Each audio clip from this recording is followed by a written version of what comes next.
په پیل کې د خبرونو سرټکي په استانبول کې د ازبکستان د بهرنیو چارو وزیر سره د مولوي امیر خان متقي لیدنه، د ایران پر اټومي تاسیساتو د امریکا مستقیم برید او د ایران د بهرنیو چارو وزارت اعلامیه امریکا د نړیوالو قوانینو سرغړونه کوي.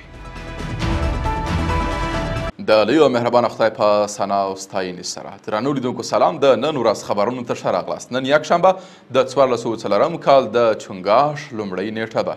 زه محمد صادق فروتن یم. د هم بشپړ خبرونه.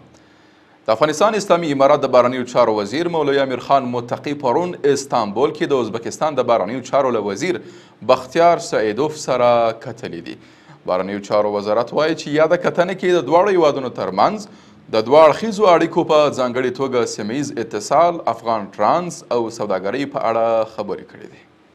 د امریکا ولسمشر ډونالډ ټرمپ وایي چې د ایران پر دریو اټومي سایټونو یې هوایي بریدونه وکړل. ټرمپ ادعا کړې چې په دغو بریدونو کې د فریدو، نتنز او اصفهان سایټونه په نښه کړي دي.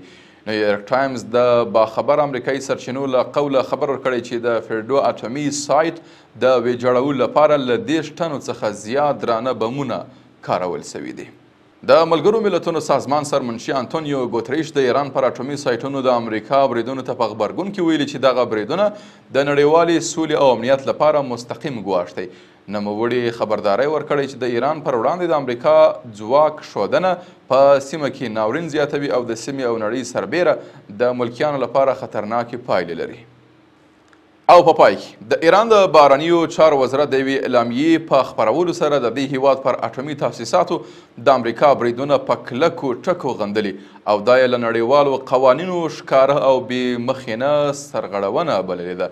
د دې وزارت په بیانیه کې راغلي ایران حق لري چې په ټول توان سره د امریکا د پوځي یرغل پر وړاندې ودرېږي.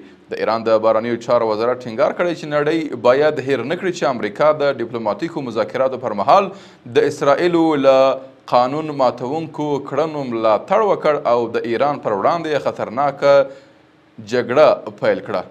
دغه راز یاد وزارت له نړیوالو سازمانونو غوښتي چې د امریکا د پوځي یرغل پر وړاندې اقدام وکړي. قدرمنو لیدونکو له ملتیا مو مننه. تاسو کولی شئ د عروج بېلابېلې خپرونې د دې ادارې د سوشل میډیا له طریقه وګورئ. تر بیا ښه وخت او ښې چارې.